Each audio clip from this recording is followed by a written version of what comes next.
지금 우리가 사명에 대해서 생각을 하고 있습니다. 기억을 하시는 분이 얼마나 계실지 모르겠는데 제가 사명에 대해서 첫 번 설교에서 모세를 말씀을 드렸어요. 그러면서 사명은 어떤 것이라고 그랬죠? 모세를 얘기하면서 성경에 나와 있는 모세를 보면서 사명이라고 하는 것은 내가 할 수 있는 게 아니다 이 말이요. 그죠? 내가 내 힘으로 마음껏 할 수 있는 건 봉사활동이지 그건 사명이 아니다. 그래서 사명은 어떤 거라고 그랬어요? 내 힘과 능력에 붙이는 거다. 그죠? 내 힘과 내 능력으로 할 수 있는 게 아니에요. 하나님이 힘 주셔야만이 할 수 있는 게 사명이다. 그리고 두 번째 설교에서는 예레미야를 우리가 생각하면서 하나님의 계획과 목적이 우리의 삶 속에 늘 스며 있다. 그렇죠? 그렇기 때문에 사명이라는 건 뭐냐? 첫째는 모세를 통해서 하나님의 힘으로 감당하는 게 사명이고, 그 다음에 예레미야를 통해서 발견하는 것은 그 사명이라는 것은 하나님의 계획과 목적을 발견하는 거라고 그랬어요. 그죠? 다른 말로 표현하면 은사라고도 표현할 수 있겠죠.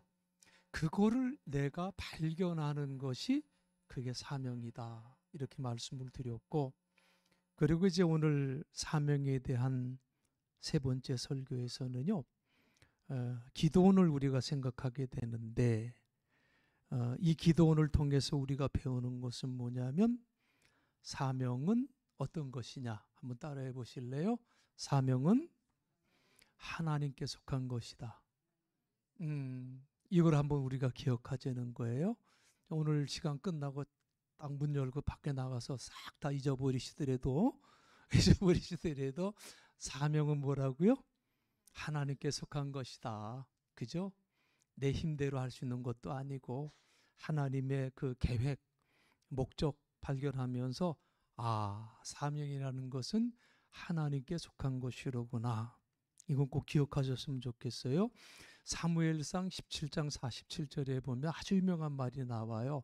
사무엘이 뭐라고 외치냐면 그냥 두려워 떨고 있는 백성들에게 전쟁은 하나님께 속한 것이다. 여호와께 속한 것인즉 이렇게 얘기를 해요. 그러니까 이 전쟁 역시도 하나님께 속한 것이라고 하는 유명한 말씀이 있는데 이게 이제 누구에게 한 말이냐면 블레셋의 거인 골리앗을 향하여 다윗이 던진 유명한 말이에요. 아주 유명한 말이죠. 그렇죠? 모압과 암몬의 연합군을 상대로 싸워야 했던 유다의 여호사밧 왕에게 한 사람이 하나님의 명을 받아 이렇게 말합니다. 역대하 20장 15절 말씀인데요. 이 군대가 아무리 크다 해도 겁내거나 두려워하지 말라. 이 전쟁은 너희의 전쟁이 아니라 하나님의 전쟁이다 말이야.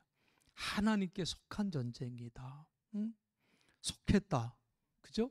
무슨 뜻이에요? 속했다. 누구의 것이다. 그 말 아니에요.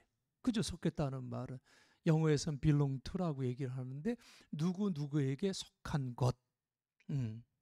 전쟁이 하나님께 속했고 하나님의 것이면 그 전쟁을 이기게도 하시고 지게도 하시는 것은 전적으로 하나님이 하시는 일이라는 거예요. 자, 이와 비슷한 성경 말씀이 성경에 많이 있어요. 모세는요, 고집을 부리며 자기 백성을 내주지 않는 이집트의 바로를 향해서 출애굽기 9장 29절에서 이렇게 외쳤어요. 이제 곧 세상이 여호와께 속한 것임을 알게 될 것입니다. 그죠? 모세가 욕심을 부리면서 이스라엘 백성들을 안 내보내줬잖아요. 웃기지 마라. 내 노예를 왜 너희가 내보내주냐? 누구 거라고 생각했어요? 자기의 소유라고 생각했단 말이야. 그죠? 그런데 모세가 이제 곧 세상이 여호와께 속한 것임을 곧 알게 될 것이다. 이렇게 외쳤어요. 이 세상은 누구 거라는 거예요? 하나님 거라는 거예요. 하나님의 것이기 때문에 바로의 마음대로 할 수 있는 것이 아니라 하나님의 마음대로 하시는 것. 세상은 하나님의 것이기 때문에 하나님의 주권이 서야 된다는 거지요. 그리고 에스겔서 18장 4절에 보면은요, 모든 영혼은 다 내 것이다 그랬어.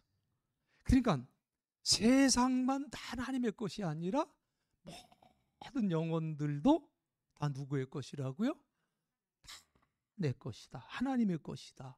모든 생명, 모든 영혼은 하나님의 것이기 때문에 그 영혼을 축복하시는 것도 하나님이 하실 일이고, 그 영혼을 심판하시는 것도 하나님이 하실 일이라고 하는 말씀을 주고 계세요.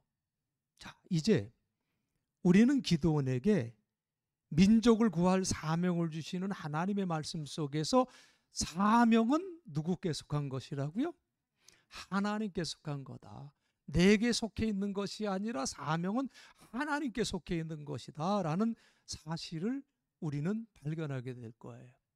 그리고 우리는 그것을 믿고 살아가야 돼요. 사명은 하나님께 속한 것이기 때문에 그 사명을 성취하시는 분도 누구예요? 하나님. 그렇죠? 우리는 그 사실을 믿고 받아들이면 된다. 그죠? 믿고 받아들이며 사는 삶이 사명의 삶이다. 그 말씀이에요. 기드온 역시 사사시대에 살았던 사람이지요. 이스라엘 백성들이 하나님이 약속하신 가나안 땅에 들어와서 살기 시작했던 그때, 가나안 정착을 하고 살아가던 그때를 사사시대라고 이렇게 얘기를 해요. 그때는 특별히 백성들의 왕이 없었어요. 그 평화시에 백성 중에 현명한 사람이 나와서 사람들 사이에 일어나는 일에 간섭도 하고 재판도 했고요.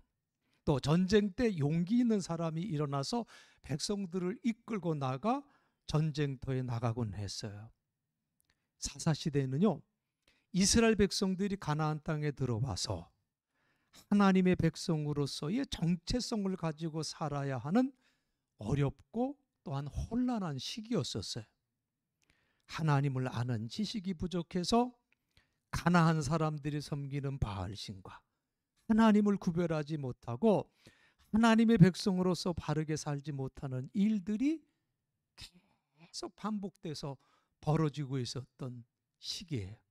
그렇기 때문에 사사시대의 역사 그러면 다람쥐 쳇바퀴 돌듯이 똑같은 일들이 계속 이렇게 반복되고 있는 것을 보게 돼요. 신기한 것은요, 이때마다 하나님은 가나안 부족들을 하나님의 심판의 도구로 사용하셨다는 거예요.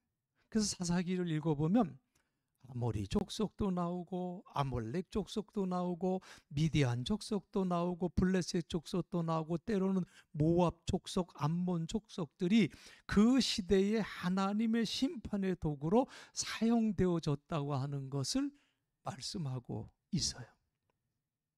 미디안 족속들은요, 아말렉 족속과 연합해서 이스라엘 백성들을 7년 동안이나 괴롭힌 때가 있었어요.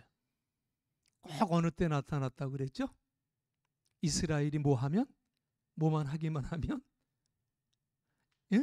이스라엘 백성들이 뭐만 하면 요 미디안 족속하고 아말렉 족속이 항상 나타났다고 그랬어요? 에이, 고전에. 물론 그걸 해서 이제 심판의 도구로 썼지만 추수를 할 때면 제가 말씀을 드렸는데 지난주에 추수만 할 때만 되면 꼭 나타나서 이스라엘 백성들을 잔인하게 약탈해 갔어요. 그래서 이들이 지나가고 나면 마치 메뚜기 떼가 지나간 것처럼 아무것도 남지 않았어요. 그래서 이스라엘 백성들이 추수 때만 되면 어떻게 했어요? 농작물을 빼앗기지 않으려고 산속이나 동굴 속에 들어가서 그거를 털어서 숨어서 살았다는 거예요.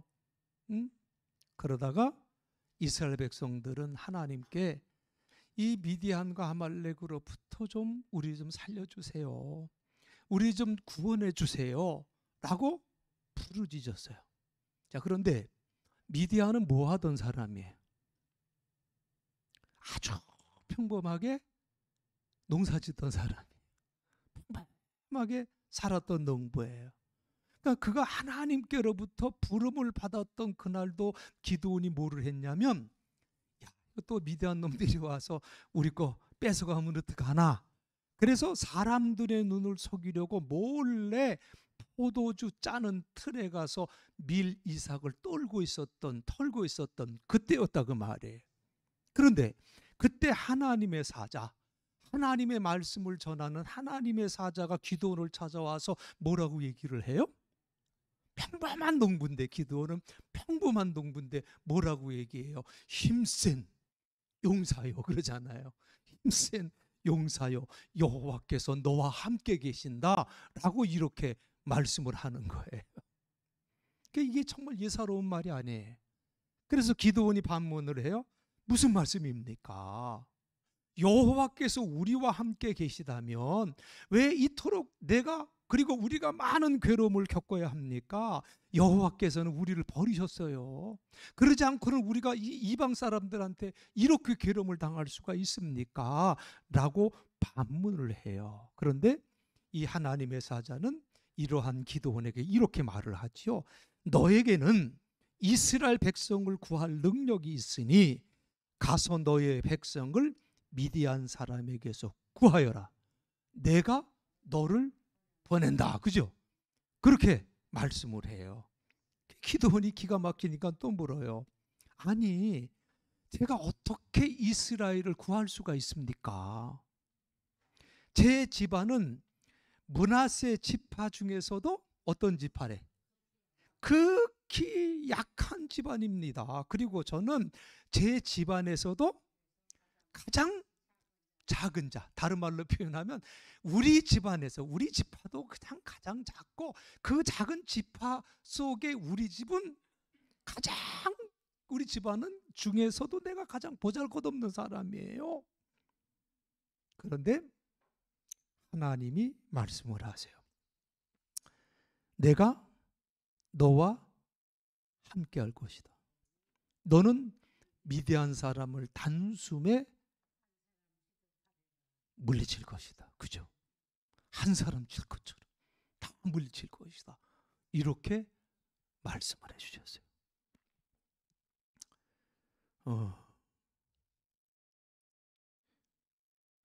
그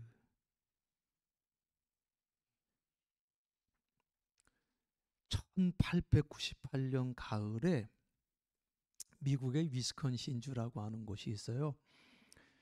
거기 이제 제인스빌이라고 하는 도시가 있는데 그 출신의 존 니콜슨이라는 사람이 이제 그 숙박을 하기 위해서 위스콘신시의 보스코벨 센트럴 호텔을 찾았어요. 마침 호텔이 10,000원이어서 혼자 잘 수 없고 혼자 온 사람의 방을 같이 쓸 수 있으면 그렇게 하고 그렇지 않으면 다른 데로 가야 된다. 그러니까 그 존 니콜슨이 어떻게 할 수가 없으니까 다른 사람과 한 방을 쓰겠다. 그래서 만난 사람이 사무엘 힐이라고 하는 사람이에요. 그런데 이 니콜슨이라는 사람이 잠자기 전에 성경을 읽고 기도를 하는 거예요.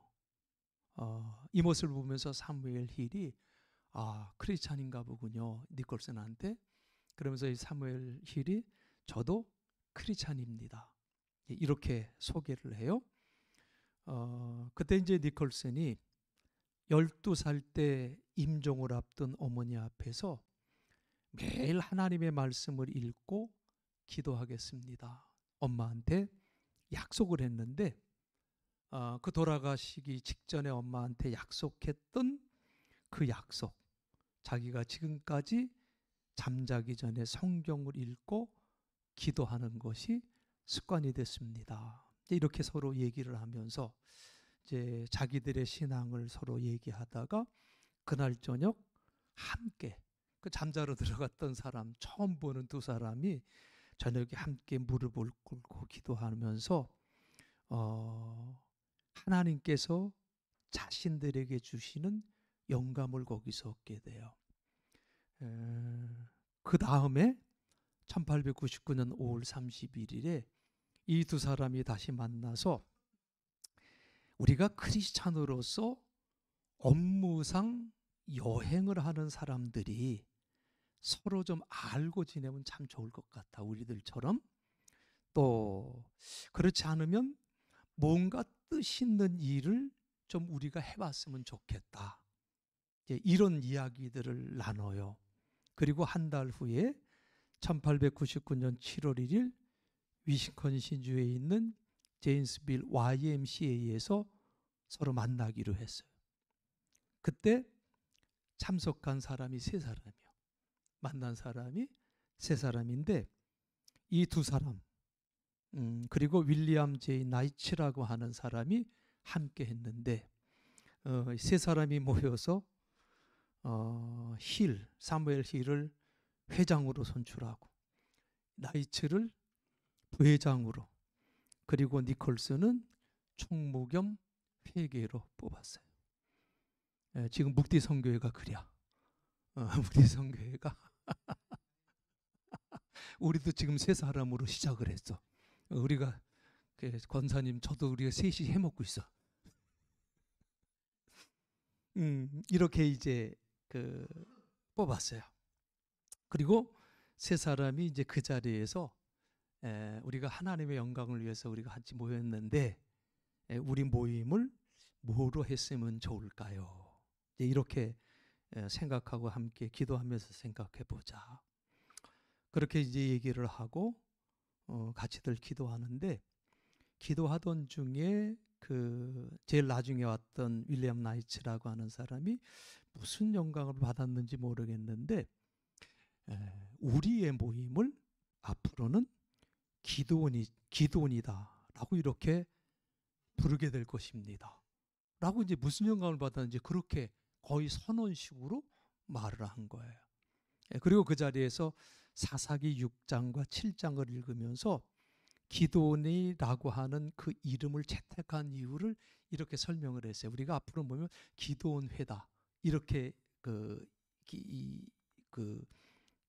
자기가 깨닫게 된 것에 대해서 설명을 하는데 기도원은 계획이나 결과에 대한 자신의 판단에 상관하지 않고 오직 하나님이 원하시는 것을 정확하게 실천하고자 했던 사람입니다. 맞죠? 성경에 그렇게 나와 있잖아요. 그는 겸손과 믿음과 순종의 사람이었습니다. 기도원이 겸손과 믿음과 순종의 사람이었습니다. 바로 이것이 앞으로 우리 기도원이 모든 회원들에게 확립하고자 하는 표준이 될 것이며 겸손과 믿음과 순종이요. 이게 표준이 될 것이며 모든 사람은 언제 어디서나 성령께서 인도하시는 방법으로 하나님의 뜻을 행할 준비를 갖추고 있어야 됩니다. 그들은 처음에 이 기도원 협회 회원들이 사업상 여행을 하는 사람들이라는 사실에 착안해서 각 호텔의 프론트 데스크에 성경을 비치해서 투숙객이 원할 때 빌려보게 하는 것이 좋겠다라고 하는 생각을 했어요. 그러던 것이 아예 미국에 있는 모든 호텔방 하나하나에 성경을 비치하자라는 생각으로 발전을 했어요. 이 기도원 협회가 현재 179개 나라 15만 명의 회원을 가진 협회로 발전했어요. 그래서 지금도 대부분 해외를 나가서 호텔에 투숙을 해서 이렇게 이제 서랍을 열어보면 거기에 뭐가 있어요? 성경이 있어. 그게 이 기도원 협회에서 그렇게 이제 하는 거예요. 그들은 기도원이 들었던 횃불을 협회 상징으로 삼고 우리의 사명은 필요한 곳에 성경을 비치하는 것이다. 참 감동적인 스터디지요. 예, 그래요. 저는 이제 이 이야기를 알고 난 다음부터 이제 외국에 나서 호텔에 성경이 있으면 얼마나 감사한지 몰라요. 그래 기도원 협회를 위해서 잠깐 기도해요. 기도원은 계획이나 결과에 대한 자신의 판단에 상관하지 않고 오직 하나님이 원하시는 것을 정확하게 실천하고자 했던 사람이었다. 그리고 어떤 사람이라고 그랬어요? 겸손과 믿음과 순종의 사람이었다. 모든 사람은 언제 어디서나 성령께서 인도하시는 방법으로 하나님의 뜻을 행할 준비를 갖추고 있어야 된다. 이 나이치의 말이요, 이 고백의 말이 정확하게 사명은 누구에게 속한 거라는 거예요? 하나님께. 그렇죠. 사명은 하나님께 속한 것이다. 여러분 정말 기도는요, 이 나이치라고 하는 사람이 고백한 것처럼 겸손과 믿음과 순종의 사람이었느냐? 정말 그는 하나님의 방법으로 그의 사명을 완수했나요? 그렇죠. 이 말 그대로예요. 기도는 겸손한 사람이었었어요. 여러분 정말 이 사실을 우리가 좀 기억해야 되는데, 겸손이라는 게 뭡니까? 겸손이라는 거 여러 말로 표현할 수가 있겠죠. 겸손은요, 자신을 대단한 사람으로 여기지 않는 거예요. 응? 겸손. 그리고 이것이 하나님께 쓰임받는 결정적 이유가 된다는 것을 여러분 꼭 기억하세요. 응? 이걸 우리가 알아야 돼요. 기도는 하나님의 사자에게 그렇게 고백해요. 제 집안은 므낫세 집안에서도 제일 별 볼 일 없는 집안이에요. 그죠? 제일 약한 집안이에요. 그리고 저는요, 제 집안에서도 어떤 사람이라고 그랬어요? 제일 보잘것없는 사람이에요. 응?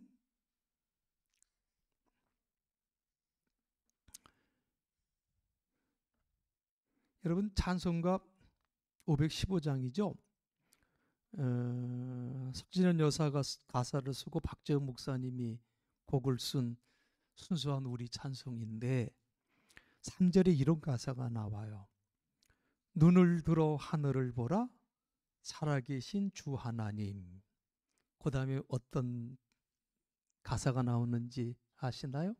눈을 들어 하늘을 보라 살아계신 주 하나님. 그리고 어떤 자 불러? 그래요. 약한 자, 그죠? 누구를 불러요? 누굴 불러? 약한 자를 부르시어 하늘 뜻을 전하셨다. 그죠? 참 감사한 말씀이에요. 아무리 영역이 뛰어난 사람이라도요, 하나님 앞에서 겸손을 배우지 못하면 그 사람은 사명을 말할 자격이 없다고 하는 것을 성경은 말하고 있다고 말씀이에요. 하나님은요, 자신을 대단하게 보지 않는 겸손한 사람에게 사명을 주시고 그 사람을 쓰시기 때문에 기도원을 보니까, 그렇죠? 그리고 기도원은 이렇게 겸손했을 뿐만 아니라 믿음의 사람이었고 순종의 사람이었다는 사실은 그가 하나님이 주시는 사명을 일일이 그대로 받아들였다는 사실에서 우리가 확인할 수가 있는 거예요. 그렇죠? 그리고 그가 하나님의 말씀을 그대로 따랐다는 사실에서 기도원의 믿음과 순종을 확인하게 되는데, 하나님은 기도원과 함께 전쟁에 나갈 사람들이 많다고 그랬어요? 적다고 그랬어요? 에? 어떻게 얘기를 했어요? 다 모였잖아. 그랬더니 하나님이 기도원에게 야 너무 많아. 그죠? 너무 많아 그랬어요. 아니 이게 말이 돼요? 전쟁을 하려면 너무 많아가 어디 있어? 그렇죠? 한 사람이라도 더 있어야 되잖아. 근데 하나님이 기드온에게 뭐라고 그랬다고요? 너무 많아. 응? 지금 각 지파에서 3만 2천 명을 모았는데 하나님은 이 사람들이 너무 많아. 그러니까 빨리 좀 두려워하는 사람들은 다 보내. 이렇게 이제 말씀을 한 거예요. 그런데 이 말도 안 되는 명령을 기드온이 그대로 따라대는 거예요. 저나 여러분 같으면 어떡하겠어요? 하나님 잠깐만요. 무슨 소리 하세요? 아니 전쟁에 나가려면 한 사람이 귀한데 뭐가 많아요? 많을수록 좋지요. 할 텐데 기도는 어떻게 했다고요? 지도 대꾸하지 않았어요. 그대로 따랐어요. 그래서 얼마가 날아가요? 2만 2천 명이 집으로 돌아가. 그러니까 10,000명이 남았잖아요. 기가 막힌 얘기 아니에요? 2만 2천 명이 갔으면 3분의 2가 가버린 거예요. 얼마나 회응하겠어요? 그런데 이번에도 하나님이 뭐라고 말씀하세요? 아직도 사람이 많아. 이게 말도 안 되는 얘기잖아요. 응? 그래서 결국에 이제 다 빼고 몇 명 남아요? 300명 남잖아. 내과에서 물 마시는 모습 보면서 다 보내고 나니까 몇 명 남아요? 300명. 아까 나이츠라고 하는 사람이 기도원 협회를 만들 때 고백한 대로 하나님께서 나와 함께 하신다는 확신을 얻기까지가 어려웠지. 그죠? 일단 이 사실을 확인한 기도원은 철저하게 하나님의 말씀에 순종했다고 말해요. 철저하게. 순종했어요. 가까스로 불러 모은 3만 2천 명 집으로 다 돌아가게 하고 300명 겨우 남았지만 기도원은요, 사람이 너무 많아 라고 말씀하시는 하나님의 말씀에 이 의의를 한 번도 제기하지 않았다. 왜요? 전쟁은 하나님께 속한 것이. 전쟁은 하나님께 속한 것이. 전쟁을 이기게도 하시고 지기도 하시는 분은 하나님. 사명은 누구에게 속한 거예요? 사명은 누구에게 속한 거예요? 하나님께 속한 거예요. 한번 내가 해볼게요. 아니라니까? 그런 사람만 못 가요. 사명은 하나님께 속한 거예요. 그러므로 사명을 성취하게 하시는 분도 하나님. 기도원은요, 자기 생각대로 자기의 방법으로 전쟁을 이끌려고 하지 않았어요. 말도 안 되는 방법이었지만 기도원은 하나님의 방법을 따랐다. 그래서 사나운 미디언과 싸우는 기도원의 전략, 이것 또한 말도 안 되잖아요. 이것 또한 어리석은 거잖아요. 뭘 갖고 나가요? 2개 들고 나가잖아. 항아리하고. 그리고 또 뭐? 횃불.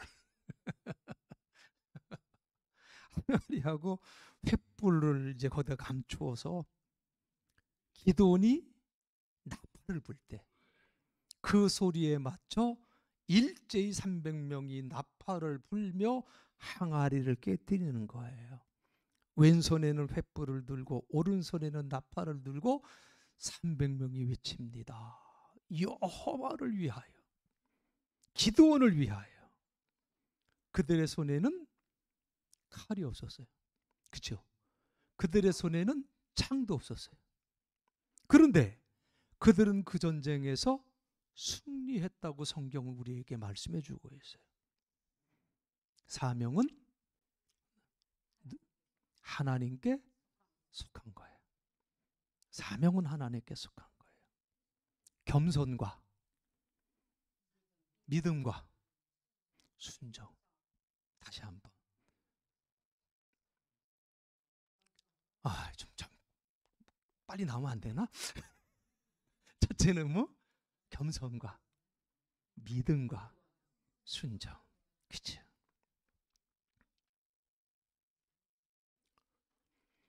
겸손과 믿음과 순종의 사람 기드온, 이 사실을 인정했고 사명은 하나님께 속한 것이다 인정했고, 그는 7년 동안이나 약탈을 일삼았던 미디안을 물리쳤어요. 자, 우리가 이제 기드온에 대한 이야기를 짧은 시간 동안 나누었는데, 기드온에 대한 증거를 주신 말씀을 나누었는데, 이제 그러면 오늘 여러분에게 주어진 사명은 여러분 어떻게 완수하시겠습니까? 여러분 한 분 한 분에게 하나님 다 사명 주셨는데 어떻게 완수하시겠어요? 응? 아니, 하나님 주신 사명을 내가 아직 알지도 못하는데 그런 말씀하세요? 이렇게 말씀하시렵니까? 여러분, 모든 사람에게 하나님께서 주신 사명은 간단해요.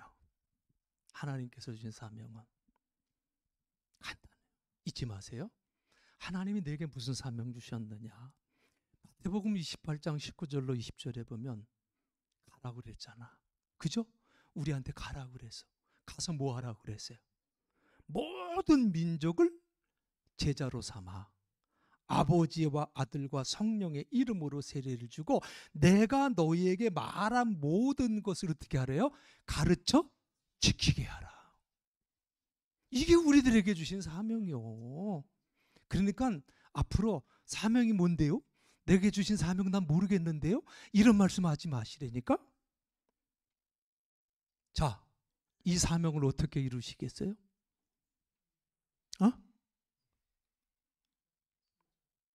어떻게 이루시겠어? 겸손과 믿음과 순종으로. 아멘? 겸손과 믿음과 순종으로. 아멘이시지요? 여러분, 우리가 사명을 이루는 방법에 있어서 기드온에게 우리가 두 가지를 배웠어요. 물론 그 사람 자체가 겸손과 믿음과 순종의 사람이었고요. 이런 자세가 하나님의 사명을 감당할 수 있는 삶의 자세인데, 이 사명을 이루는 방법에 있어서 기드온에게 배운 두 가지는 뭐냐면, 가르쳐 주신 방법대로 하면, 명령하신 방법대로 하면 하나님께서 영광 받는다는 거예요. 사명은 내 영광 받는 게 아니요, 하나님이 영광 받으시는 것이 목적이에요. 두 번째는 하나님 앞에서 이 방법이 옳으냐 틀리냐 따지지 말라니까. 기드온이 따지지 않았잖아. 그죠? 묻지도 않았잖아요.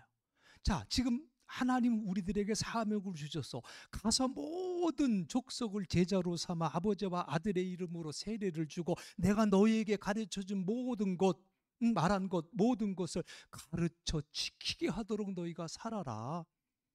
이렇게 얘기할 때 왜요? 이게 아니라는 거예요. 뭐요? 우리 자신들이 겸손과 믿음과 순종의 사람들로 준비되는 거예요. 그러니까 기도원 생각할 때마다 하나님께 영광, 그것을 위해서는 겸손과 믿음과 순종의 삶을 내가 살아야 된다. 이것을 꼭 마음속에 새기시면서 여러분을 통해서, 기드온을 통해서 하나님의 영광을 드러냈고 모든 백성들이 자유를 찾은 것처럼 하나님이 주신 그 사명을 여러분이 겸손과 믿음과 순종의 삶을 통하여 이행하심으로써 하나님께 영광이 되고 또 여러분들 때문에 천국이 증거되어지는 그런 놀라운 은혜가 함께 하시길 주님의 이름으로 간절히 축원드리겠습니다. 이 시간 우리 찬송가 함께 찬송하면서 기드온의 삶을 생각하고 또 나의 삶을 다시 한번 생각해 보며 기도하는 시간을 갖습니다. 다시 말씀드리지만 여러분, 사명은 누구께 속해 있다고요? 사명은 하나님께 속한 거예요. 그렇기 때문에 우리가 사명을 감당함에 있어서는 항상 하나님께 영광을 돌려야 돼요. 말이 되냐 안 되냐 이게 문제가 아니라 내 자신이 먼저 겸손과 믿음과 순종의 사람으로 준비되어 있는지를 살피면서 정말 여러분의 삶이, 나의 삶이 기도원의 삶이 되게 해달라고. 여러분, 우리 515장 함께 찬송하시고 우리 주여 외치고 통성으로 한번 기도하겠습니다.